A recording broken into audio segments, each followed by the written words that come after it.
നമസ്കാരം. Lieutenant Samuel Kamlesh എന്ന് പറയുന്ന ഒരു സൈനികനെ പട്ടാളത്തിൽ നിന്ന് പിരിച്ചുവിട്ടതിൻ്റെ ഒരു വാർത്തയായിരുന്നു ഈ കഴിഞ്ഞ ദിവസങ്ങളിൽ നമ്മൾ കൂടുതൽ ചർച്ച ചെയ്തത്. നമുക്കറിയാം, അതിൻ്റെ പിന്നിലുള്ള ഒരു കാരണമെന്ന് പറഞ്ഞാൽ മതപരമായിരിക്കുന്ന കാരണങ്ങളായിരുന്നു. മതമെന്നും വളരെ സെൻസിറ്റീവായ ഒന്നാണ്.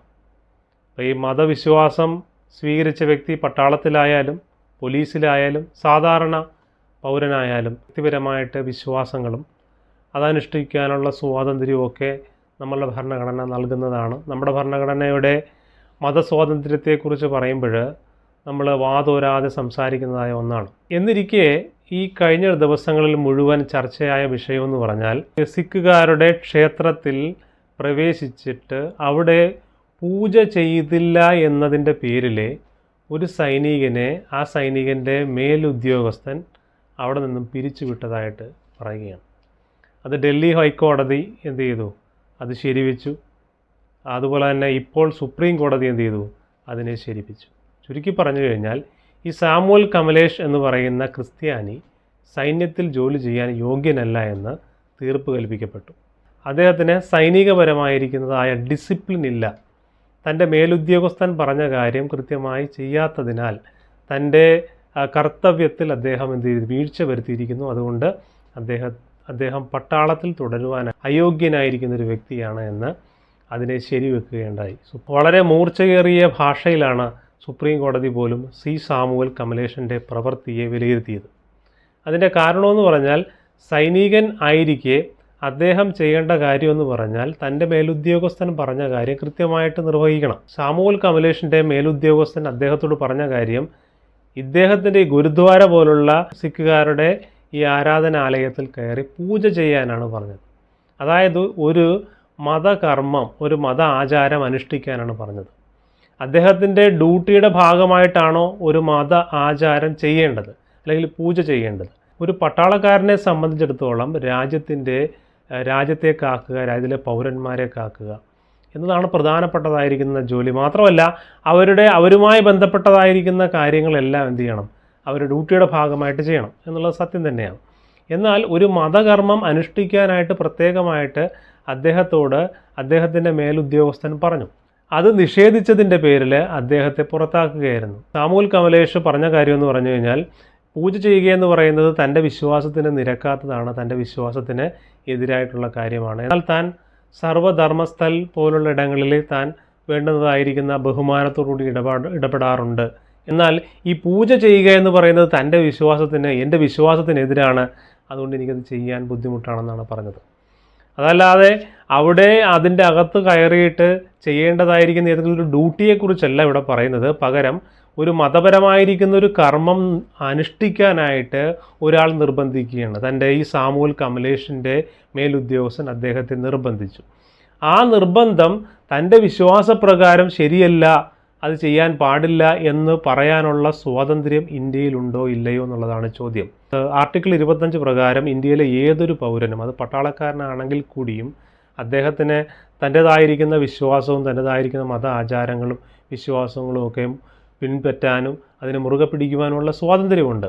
ആ നിലയിൽ പട്ടാളക്കാരനെന്ന നിലയിലും അദ്ദേഹത്തിന് ആ നിലയിലുള്ള സ്വാതന്ത്ര്യമുണ്ട് എന്നുള്ള നിലയിലാണ് കമലേഷിന് വേണ്ടി വാദിച്ച അഭിഭാഷകൻ കോടതിയെ ബോധിപ്പിച്ചത്. എന്നാൽ സുപ്രീം കോടതിയുടെ വിധി ഡൽഹി ഹൈക്കോടതി വിധിയെ ശരിവയ്ക്കുന്നതായിരുന്നു. ഇപ്പം ഞാനൊരു ക്രിസ്ത്യാനിയാണ്, ഞാൻ വിശ്വസിക്കുന്നത് യേശുക്രിസ്തുവിലാണ് എന്ന് പറഞ്ഞു കഴിഞ്ഞാൽ യേശുക്രിസ്തുവിനെ ഞാൻ ദൈവമായിട്ട് അംഗീകരിക്കുന്നു, വിശ്വസിക്കുന്നു, അതിൽ നിന്നും ഞാൻ മാറുന്നില്ല എന്നുള്ളതാണ്. അതാണ് എൻ്റെ വിശ്വാസത്തിൻ്റെ അടിസ്ഥാനം എന്ന് പറയുന്നത്. വിശ്വാസം എന്ന് പറയുന്നത് ഉലച്ചിലില്ലാത്തതാണ്, അത് ഉറച്ചതായിരിക്കുമെന്നുള്ളതാണ്. അപ്പോൾ ആ ഉറച്ച വിശ്വാസത്തിൽ നിൽക്കുന്ന ഒരാളെ സംബന്ധിച്ചിടത്തോളം അദ്ദേഹത്തിൻ്റെ വിശ്വാസം എന്ന് പറയുന്നത് വളരെ പ്രധാനപ്പെട്ടതാണ്. അപ്പോൾ എന്നിരിക്കെ അദ്ദേഹത്തിൻ്റെ മേലുദ്യോഗസ്ഥൻ മറ്റൊരു മതത്തിൻ്റെ ഒരു കർമ്മം ചെയ്യുവാനായിട്ട്, ഒരു ആചാരം ചെയ്യുവാനായിട്ട് നിർബന്ധിക്കുക എന്ന് പറഞ്ഞാൽ അത് ഇന്ത്യ നൽകുന്നതായിരിക്കുന്ന അല്ലെങ്കിൽ ഇന്ത്യൻ ഭരണഘടന പ്രകാരം അല്ലെങ്കിൽ ഇന്ത്യൻ ഭരണഘടന നൽകുന്ന മതസ്വാതന്ത്ര്യത്തിന് നിരക്കുന്നതാണോ എന്നുള്ളതാണ്. പലപ്പോഴും ക്രിസ്ത്യാനികളോടുള്ള ബന്ധത്തിൽ ഇങ്ങനെയുള്ള കേസുകൾ വരാറുണ്ട്. ക്രിസ്ത്യാനികളോടുള്ള ബന്ധത്തിൽ വരുന്നതിൻ്റെ ഒരു പ്രധാനപ്പെട്ട കാര്യം ക്രിസ്ത്യാനികളുടെ ചരിത്രം നമ്മൾ പരിശോധിച്ചാൽ മതി. നീറോയെപ്പോലുള്ള ക്രൂരരായിരിക്കുന്ന ചക്രവർത്തിമാരെ ശ്രമിച്ചിട്ട് പോലും അവരുടെ വിശ്വാസത്തിൽ നിന്ന് അവരെ മാറ്റുവാനായിട്ട് കഴിഞ്ഞില്ല എന്നുള്ളതാണ്. നീറോ ചെയ്ത കാര്യമെന്ന് പറഞ്ഞു കഴിഞ്ഞാൽ നീറോയും ക്രിസ്ത്യാനികളെ എന്ത് ചെയ്തിട്ടുണ്ട്? ഒരുപാട് പീഡിപ്പിച്ചിട്ടുണ്ട്, മൃഗീയമായിട്ട് എന്ത് ചെയ്തിട്ടുണ്ട്? പീഡിപ്പിച്ചിട്ടുണ്ട്. പിന്നീട് വന്ന പല ചക്രവർത്തിമാരും എന്ത് ചെയ്തിട്ടുണ്ട്? ക്രിസ്ത്യാനികളെ പീഡിപ്പിച്ചിട്ടുണ്ട്. അതിൻ്റെ പിന്നിൽ പലപ്പോഴും പണ്ട് കാലങ്ങളിൽ ചക്രവർത്തിമാരെയും രാജാക്കന്മാരെയും ഒക്കെ കണ്ടിരുന്നത് ദൈവത്തിൻ്റെ പ്രതിപുരുഷന്മാരായിട്ടാണ്. പലപ്പോഴും രാജാക്കന്മാർ തന്നെ സ്വയം പ്രഖ്യാപിക്കും ഞാൻ ദൈവമാണെന്ന്. എന്നിട്ട് അദ്ദേഹം വലിയ ബിംബങ്ങളെയൊക്കെ ഉണ്ടാക്കിയിട്ട് രാജാവിൻ്റെ തന്നെയോ മറ്റ് ദൈവങ്ങളുടെയൊക്കെ വിഗ്രഹങ്ങൾ ഉണ്ടാക്കിയിട്ട് അതിനെ ആരാധിക്കണമെന്ന് പഴയ കാലങ്ങളിൽ ക്രൈസ്തവരോട് പറഞ്ഞപ്പോൾ ക്രൈസ്തവരാരും അതിന് വഴങ്ങിയില്ല എന്നാണ് കാണാനായിട്ട് സാധിക്കുന്നത്. അങ്ങനെ വഴങ്ങാതിരുന്ന പലരെയും എന്ത് ചെയ്തിട്ടുണ്ട്? വളരെ മൃഗീയമായിട്ട് കൊന്നുകളഞ്ഞ ചരിത്രം ക്രൈസ്തവ ചരിത്രത്തിൽ നമുക്ക് കാണാൻ സാധിക്കും. ബൈബിളിലെ പഴയ നിയമത്തിൽ നിങ്ങൾ ദാനിയേൽ എന്ന് പറയുന്ന ഒരു മനുഷ്യനെ കുറിച്ച് കേട്ട് കാണും. രാജാവിൻ്റെ വളരെ പ്രധാനപ്പെട്ടതായിരിക്കുന്ന രാജാവിനോട് ഏറ്റവും അടുത്തിരുന്നതായിരിക്കുന്ന ഒരു വ്യക്തിയാണ്. എന്ന് പറഞ്ഞു കഴിഞ്ഞാൽ ഒരു സർക്കാർ ഉദ്യോഗം എന്നൊക്കെ പറയുന്നത് പോലെ വളരെ അടുത്തിരുന്നതായിരിക്കുന്ന ഒരു വ്യക്തിയാണ്. എന്നാൽ രാജാവ് പറയുന്ന പല കാര്യങ്ങളും തൻ്റെ വിശ്വാസത്തിനെതിരാണ് എന്ന് കണ്ടപ്പോൾ അതിന് എതിരായിട്ട് നിന്നതായിരിക്കുന്ന വ്യക്തിയാണ്. അല്ലെങ്കിൽ തൻ്റെ രാജാവിൻ്റെ കൽപ്പനയെ നിഷേധിച്ച് നിന്ന ചരിത്രമാണ് ബൈബിളിൻ്റെ പഴയ നിയമ ചരിത്രം എന്ന് പറയുന്നത്. പഴയ നിയമം മാത്രമല്ല, പുതിയ നിയമത്തിലേക്ക് വന്നാലും കാണാനായിട്ട് സാധിക്കും.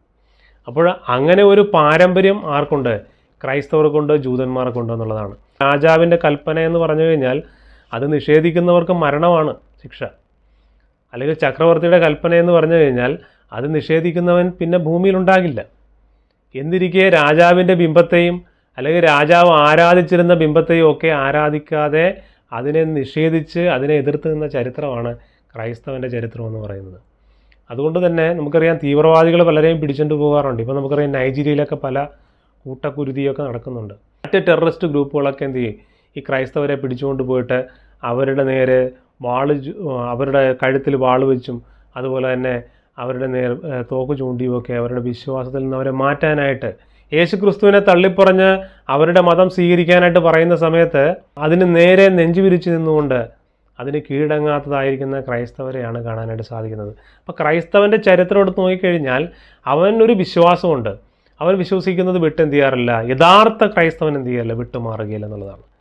ലഫ്റ്റനൻറ്റ് സാമുവൽ കമലേഷ് എന്തുകൊണ്ട് അവിടെ കോംപ്രമൈസ് ചെയ്യാനായിട്ട് തയ്യാറായില്ല എന്ന് ചോദിച്ചു കഴിഞ്ഞാൽ ബൈബിളിൽ ഈ 10 കമാൻഡ്മെൻറ്റ്സ് ഉണ്ട്. ജൂതന്മാർക്ക് കൊടുത്തതാണ് 10 കമാൻഡ്മെൻറ്റ്സ് മോസസ് മുഖാന്തരം. അപ്പോൾ അതിൽ പറയുന്നതായിരിക്കുന്ന കൽപ്പനയിൽ പ്രധാനപ്പെട്ടൊരു കൽപ്പനയാണ് നിൻ്റെ ദൈവമായ കർത്താവ് ഞാനാവുന്നു, ഞാനല്ലാതെ മറ്റൊരു ദൈവം നിനക്കുണ്ടാകരുത്. അപ്പോൾ ഇത് അവരുടെ പ്രധാനപ്പെട്ടൊരു കൽപ്പനയാണ്. അപ്പോൾ ഒരു വ്യക്തി മറ്റൊരു ക്ഷേത്രത്തിലോ മറ്റൊരു ആരാധന സ്ഥലത്തോ പോയിട്ട് ആ ആരാധന കഴിക്കുമ്പോൾ അല്ലെങ്കിൽ ആ ഒരു ദേവന് വേണ്ടിയിട്ട് ആരാധന കഴിക്കുമ്പോൾ അവിടെ സംഭവിക്കുന്നതെന്ന് പറഞ്ഞു കഴിഞ്ഞാൽ ഈ കൽപ്പനയുടെ ലംഘനമാണ്. ഈ 10 കമാൻഡ്മെൻറ്റ്സ് എന്ന് പറയുന്നതിൻ്റെ ഈ കൽപ്പനയുടെ ഒന്നാമത്തെ കൽപ്പനയുടെ ലംഘനമാണെന്ന് കാണാനായിട്ട് സാധിക്കും. അപ്പോൾ അതുകൊണ്ടാണ് പല ക്രൈസ്തവരും എന്ത് ചെയ്യുന്നില്ല, അതിൽ അടിയുറച്ച് വിശ്വസിക്കുന്ന ക്രൈസ്തവർ എന്ത് ചെയ്യില്ല, ഈ കൽപ്പന ലംഘിക്കാനായിട്ട് തയ്യാറാകില്ല. നിൻ്റെ ദൈവമായ കർത്താവ് ഞാനാവുന്നു, ഞാനല്ലാതെ മറ്റൊരു ദൈവം നിനക്കുണ്ടാകരുത്. അപ്പോൾ മറ്റൊരു ദൈവത്തിൻ്റെ പൂജ ചെയ്യുക എന്ന് പറഞ്ഞു കഴിഞ്ഞാൽ ഈ കൽപ്പനയുടെ ലംഘനമാണ്. അപ്പോൾ അതുകൊണ്ടാണ് പലപ്പോഴും ക്രൈസ്തവർ എന്ത് ചെയ്യാത്തത്, പല ആചാരങ്ങളും അനുഷ്ഠാനങ്ങളും അനുവർത്തിക്കാത്തത്.